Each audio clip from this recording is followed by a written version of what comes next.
नमस्कार प्रिय विद्यार्थियों, यूजीसी नेट योग प्रश्न पत्र 2 हम सॉल्व कर रहे हैं। नवंबर 2018 का भाग 9 आज हम पढ़ने जा रहे हैं। और अभी तक जिन विद्यार्थियों ने चैनल को सब्सक्राइब नहीं किया, प्लीज़ सब्सक्राइब कीजिए और लाइक कीजिए। तो आज का सबसे पहला प्रश्न, निम्नलिखित में से कौन सा उत्तर सही है। यहाँ टीका दी गई है, दूसरी तरफ आपके लेखक के नाम है। टीका को देख कर के लेखक के नाम के साथ आपने मेल करना है। तो पहला जो है ऑप्शन, इसमें तत्व वैशारदी। तत्व वैशारदी जो है ये वाचस्पति मिश्र द्वारा रचित टीका है, तो आपने इनका ध्यान रखना है। योग वार्तिक जो है, योग वार्तिक ये टीका विज्ञान भिक्षु द्वारा रचित है। और मणिप्रभा की बात करें तो ये रसानंद यति के द्वारा रचित है। और योग सुधाकर आप समझ गए होंगे सदाशिवेंद्र सरस्वती द्वारा रचित है। इस तरह से आपने बहुत सारी जो टीकाएँ हैं, चाहे योग के ग्रंथ हैं, योग के हठ योग के ग्रंथ हैं, उपनिषदों के जो इन वेदों से संबंधित है, तो इनको आप याद करिए। 70% आपको याद होंगे तो आप थोड़ा गेस भी कर सकते हैं। अगला जो प्रश्न है ये कि यहाँ अभ्यास बताया है, अपर वैराग्य का अभ्यास, क्रिया योग का, दूसरी तरफ परिणाम है। यदि आप इनका अभ्यास करते हैं तो क्या आपको परिणाम मिलता है। यदि पहला देखें तो ऑप्शन इसमें अपर वैराग्य।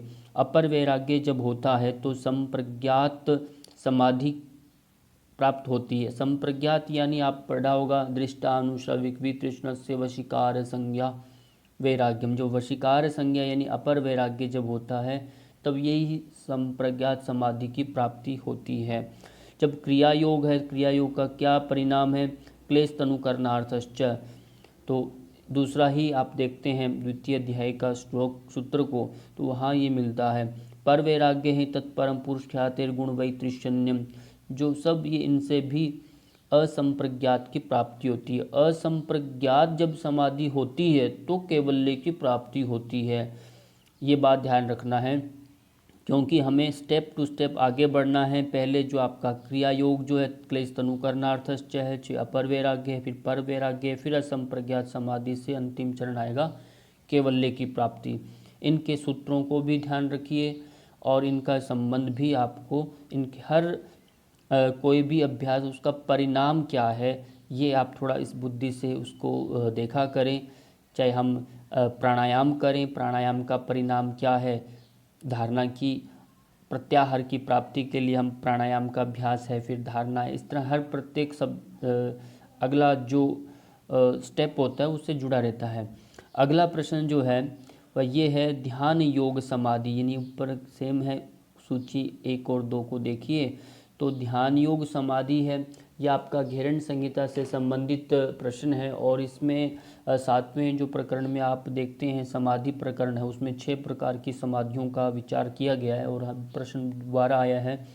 तो ध्यान योग समाधि जो है, ध्यान योग समाधि का अभ्यास किस मुद्रा में किया जाता है, तो आपको ध्यान रखना है ये शांभवी मुद्रा में उसका अभ्यास किया जाता है। नाद यानी एक साउंड है, नाद का अभ्यास आपका जो है वो भ्रामरी मुद्रा की अवस्था में किया जाता है। रसानंद जो है, रस का जो आनंद, ये खेचरी जो मुद्रा है, इसमें जीवा को ऊपर लगा के रस एक लिया जाता है, तो उसी को आपको ध्यान रखना है। रसानंद समाधि के लिए आपको खेचरी मुद्रा लगानी है। खेचरी मुद्रा लगाने से इन को जल्दी शीघ्रता से हम प्राप्त कर सकते हैं। लय सिद्धि जो है ये योनि मुद्रा के माध्यम से हम इसको प्राप्त कर सकते हैं। इसी के साथ अगला प्रश्न आपका ये है कि यहाँ एक तरफ तो आपके ये फिलोसोफर्स हैं जिनको आप कहेंगे, और दूसरी तरफ इनके जो प्रिंसिपल्स है, सिद्धांत है, वो इन्होंने बताई हैं। तो वो कौन कौन से सिद्धांत जो है, पहला यदि देखते हैं एंडरसन जो है, एंडरसन का जो सिद्धांत है, इन्होंने बुद्धि का जैव परिस्थितिकीय सिद्धांत इन्होंने एंडरसन ने दिया। इसको याद रखना है, बुद्धि का जैव परिस्थितिकीय सिद्धांत जो है एंडरसन का है। गार्डनर का जो सिद्धांत है वह है बुद्धि का नियंत्रण, बुद्धि का जो त्रितंत्र, ये आपका सिद्धांत है बुद्धि का त्रितंत्रीय सिद्धांत जो है, यहाँ नियंत्रण सिद्धांत ये गार्डन का है, इसका भी आपको ध्यान रखना है। इसके बाद जो आता है स्टेनबर्ग का जो सिद्धांत है, ये बुद्धि का सिद्धांत इन्होंने स्टेनबर्ग ने दिया। तो और सेसी जो है बहुबुद्धिलब्धता का सिद्धांत सेसी के द्वारा दिया गया है। तो इनको भी एक लिस्ट के साथ इनको याद कर लीजिए, किस किस के कितने सिद्धांत हैं, तो उनको एक साथ ही याद रखिए ताकि आपको उसमें भी कन्फ्यूज़न ना हो। अगला प्रश्न जो है वह ये है, एक तरफ तो विटामिन है और दूसरी तरफ उसके होने वाले रोग हैं, यानी किस विटामिन की कमी से कौन सा रोग हो जाता है, इसको हम समझेंगे।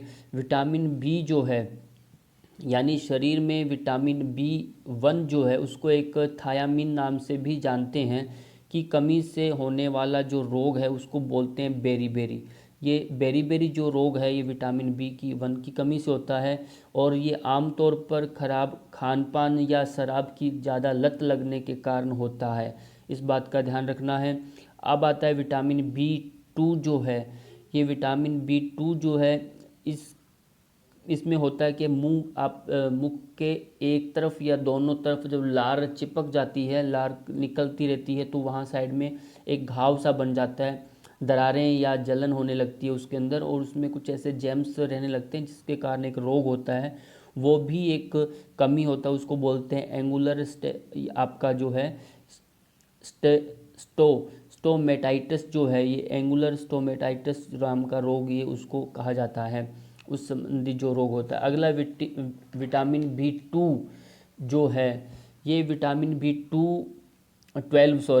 ये विटामिन B12 उन सेल्स के मैच्योर होने पर, यानी जो एक कुछ सेल्स हैं उनके मैच्योर होने में भी बहुत ज़रूरी कारक होता है ये, जो हमारी हड्डियों में जो रहकर रक्त बनाते हैं, हड्डियों में जो मेरू बोन के अंदर बीच में रह कर के रक्त का निर्माण करते हैं, उसके लिए विटामिन 12 का बहुत ज़रूरी है उनके सेल्स। इसलिए शरीर B12 न हो तो, शरीर में यदि B12 न हो तो हमें एक अलग ही किस्म का एनीमिया हो सकता है, ठीक है, जिसे हम क्या कहते हैं, मेगेलोब्लास्टिक एनीमिया कहते हैं।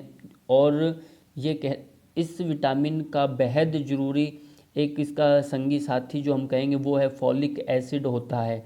विटामिन 12 का एक साथ रहने वाला एक एसिड है जिसका नाम है फॉलिक एसिड, वो साथ रहता है। और विटामिन 12 समझ आइए कि एनीमिया इत्युक्ते इसका मतलब हुआ कि खून की कहीं ना कहीं कमी, और ये आपकी मेरूबोन जो हड्डी के अंदर रहने वाला रक्त बनाने के कारक को प्रभावित करता है। अगला है विटामिन B3। विटामिन B3 का बचा हुआ ऑप्शन इन पेलेग्रा जो है, ये पेलेग्रा रोग जो है क्या है, शरीर में विटामिन B3 जो है इसको नियासिन नाम से भी जानते हैं, कि कमी के कारण पेलाग्रा रोग होता है। पेलाग्रा रोग में दस्त लगते हैं, आपके लूज मोशन होते हैं, त्वचा का रोग होता है, और भ्रम होने की स्थिति होने की का खतरा बढ़ जाता है। आपका भ्रम होने लगता है, एक आपका डाउट होने लगता है, किसी पर एक संशय होने लगता है, सही तरीके से भोजन का अवशोषण नहीं कर पाता इस रोग के अंदर व्यक्ति। तो ये आप इन विटामिन्स के रोगों के नाम जो हैं वो भी ध्यान रखिएगा, और इनके जो उपनाम हैं, जैसे मैंने विटामिन 3 का बताया नियासिन है, और ये से थायमिन जो ऊपर का विटामिन A1, इस तरह के नाम भी आप याद रखिएगा। अगला जो प्रश्न वह ये है कि विटामिन, ये इधर एक तरफ तो आपके रोगों के नाम हैं और दूसरी तरफ इनके आसनों के किन आसन के अभ्यास से कौन सा रोग ठीक होता है वो हमें बताना है। और मोटापा जो है, मोटापा को ठीक करने के लिए हमें नौकासन का अभ्यास करना है, क्योंकि पेट के बल आप जब लेटेंगे तो उससे ही आपका मोटापा कम होगा। एक बात का ध्यान रखना, चाहे धनुरासन है चाहे नौकासन है, दोनों बहुत अच्छे हैं मोटापा कम करने के लिए, चाहे पश्चिम उत्थानासन भी क्यों ना हो। सर्वाइकल स्पॉन्डोलाइटिस के लिए हम क्या करते हैं कि भुजंगासन करते हैं, क्योंकि हम आगे झुकना इसमें मना होता है और हम बैकवर्ड होकर के अपने कंधों को ठीक करते हैं। मधुमेह जो है ये एक रोग ऐसा है जिसमें हम ट्विस्टिंग वाले जितने भी आसन हैं वो मधुमेह को ठीक करते हैं, इस बात का ध्यान रखिए। गर्भावस्था जो है ये आपका जो तितली आसन यानी गोरक्षासन है, चिभद्रासन, इस माध्यम से हम बैठ के इस आसन को करते हैं। और इस तरह से आपके उठने बैठने लेटने और खड़े होने के जितने भी आसन उनका भी सूचीबद्ध तरीके से उनको आप याद रखिएगा, ताकि कई बार ये पूछे जाते हैं प्रश्न। अगला जो प्रश्न है वह ये है कि यहाँ एक तरफ तो षटकर्म के नाम दिए हैं और इनके नामों को एक तरफ ही रोगों के नाम दिए हैं। अब नेति जो रोग है, नेति ये हठ प्रदीपिका के अनुसार पूछे गए रोग हैं, क्योंकि घेरंट संहिता के अंदर भी रोग हैं, पर इसमें जितने मैंने रोगों के नाम देखे वो हठ प्रदीपिका के अंदर हैं। अभी मैं आपको रेफरेंस के साथ बता रहा हूँ। पहला जो नेति जो है, नेति हमारे जत्रु रोग को प्रभावित करता है। यदि हठ प्रदीपिका का आप दूसरे नंबर का 30 नंबर का आप श्लोक वहाँ देखेंगे तो आपको मिलेगा वहाँ पर जत्रु ऊर्ध्व रोग का ये निराकरण करता है नेति रोग का अभ्यास। धोती जो है, ये धोती का अभ्यास करेंगे तो हमारा श्वास संबंधित रोग जो होता है वह ठीक होता है। तो इसके लिए भी आप दूसरे अध्याय का आप 25 नंबर का श्लोक आप देख सकते हैं वहाँ पर। और बस्ती जो है, बस्ती का सीधा संबंध आपके पेट उदर से संबंधित है, गुल्म रोग को प्रभावित करता है, गुल्म ज्वर को समाप्त करता है ये। और गुल्म यानी हवा का गोला वात रोग होता है ये। और ये भी दूसरे अध्याय का जो है 27 नंबर का ये श्लोक है, इसको देखिए। त्राटक का बचा हुआ तंद्रा नाम का रोग है ये। तंद्रा यानी एक आलस से युक्त एक रोग होता है, ये उसको दूर करता है। इसको आप देखेंगे दूसरे अध्याय का 32 नंबर श्लोक को आप देखिए। तो इस तरह से आपको हठ प्रदीपिका की ये श्लोकों को एक बार रिवीजन करिए, उनमें और बहुत सारे रोगों के नाम हैं जो अगली बार अलग तरीके से पूछे जा सकते हैं। तो इस तरह से आपके षटकर्म के साथ किन किन रोगों का संबंध हमने भी मेल किया सूची के साथ। अगला प्रश्न, इसमें एक तरफ तो आपके शिक्षण विधियां हैं और इधर दूसरी तरफ इसको प्रकार बताना है, ये विधि किस के लिए प्रयोग की जाती है। पहले हम देखें व्याख्यान विधि जो है, आप देखते हैं लेक्चर देना एक क्लासरूम के अंदर आपके एक स्टैंड पर खड़े होकर के ना, तो वो एक औपचारिक शिक्षण होता है कि क्लास में कुछ टाइम के लिए आपको बोला एक रूटीन के अंदर, वो एक औपचारिक शिक्षण कहलाएगा। जब हम समूह चर्चा विधि जो आती है, समूह चर्चा डिस्कशन जो हम करते हैं एक बैठ कर एक साथ होकर के, वो एक आता है कि समाधान की दृष्टि से हम उसको समूह चर्चा करते हैं। प्रदर्शन विधि जो आता है, एक आपको डेमोस्ट्रेशन देना, एक दिखाना, वो आपके स्किल को डेवलप करता है यानी कौशल को बढ़ाने की दृष्टि से होता है। और निर्देशित अभ्यास विधि जो होमवर्क जो हम देते हैं करने के लिए, वो गृह कार्य कहलाएगा। कुछ आपको क्लासरूम से बाहर जा के आप घर पर काम करना, वो गृह कार्य कहलाता है। इस तरह से आपकी ये 4 विधियाँ आपने मेल इसमें से देखा। अगला जो प्रश्न वह ये है, ये आपका प्राणायाम से संबंधित है और पातंजलि योग दर्शन सूत्र से संबंधित है। पातंजलि योग दर्शन सूत्र का दूसरा जो पाद है, साधन पाद का 50 नंबर का आप सूत्र देखेंगे तो आता है बाह्य आभ्यंतर, बाह्य वृत्ति और आभ्यंतर वृत्ति और स्तंभ वृत्ति देश काल संख्या भी परिदृष्टो दीर्घ सूक्ष्म। यानी इसमें 3 प्रकार के प्राणायाम बताए हैं और इसमें कौन सा प्रकार नहीं है, मनोवृत्तीय प्रकार ये नहीं बताया गया। और बाह्य यानी आपने श्वास बाहर निकाला यानी रेचक करना, और आभ्यंतर यानी अंदर श्वास को लेकर के यानी पूरक करना, स्तंभ वृत्ति यानी कुंभक करना। रेचक, पूरक, कुंभक ये 3 प्रकार के प्राणायाम महर्षि पतंजलि द्वारा निर्देशित हैं। और चतुर्थ प्राणायाम एक अलग है, वो अगले ही सूत्र में आता है, बाह्य विषयाक्षेपी चतुर्थ।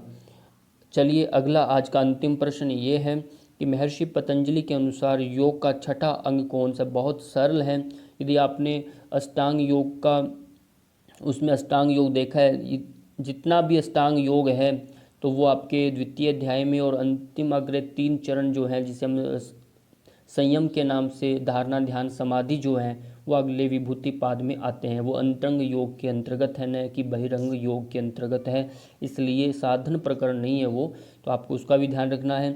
दूसरे अध्याय का 29 नंबर सूत्र में आता है ये अष्टांग योगों के नाम, जिसमें यम, नियम, आसन, प्राणायाम, प्रत्याहार, धारणा, ध्यान, समाधि, अष्टावंगानी।